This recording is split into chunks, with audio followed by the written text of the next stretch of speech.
Bonjour, mon nom est Carrie Walker, élève de première année du cours de technologie du génie civil. Dans cette petite vidéo d'environ 2 minutes, je vais vous informer de 5 différents sujets du béton. Pour commencer, je vais parler des différentes caractéristiques, les granulats, les adjuvants, le ciment et pour terminer, les fibres. Tout d'abord, il y a 4 éléments qui composent le béton, dont le ciment, l'eau, l'air et les granulats.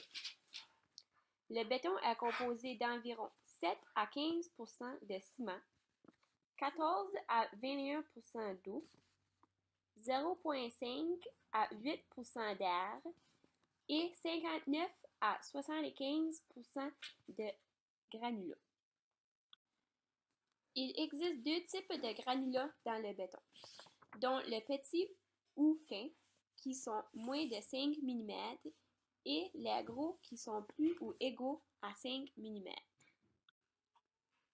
Les adjuvants qui sont ajoutés au béton sont pour améliorer la plasticité, l'imperméabilité, la coloration, la formation de gaz, la résistance à la corrosion et le pompage. Le ciment est une poudre minéraux fine. Mélangée à de l'eau, cette poudre forme la pâte nommée le ciment.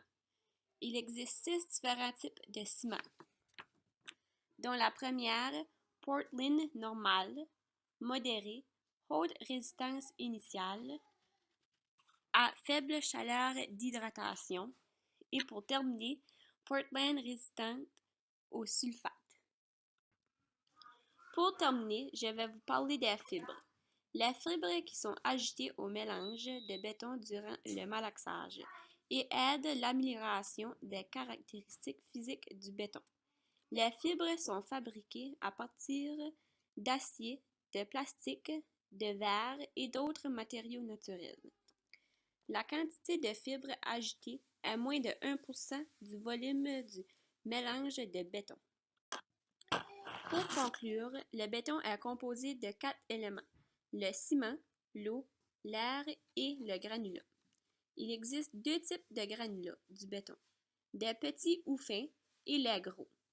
Les adjuvants du béton améliorent la résistance, la plasticité, la coloration et autres. Aussi, il existe 6 différents types de ciment. Pour terminer, les fibres qui se composent de différents matériaux naturels et qui améliorent les caractéristiques du béton. J'espère que vous avez aimé cette vidéo. Si oui, donnez-moi un thumbs up et bon apprentissage.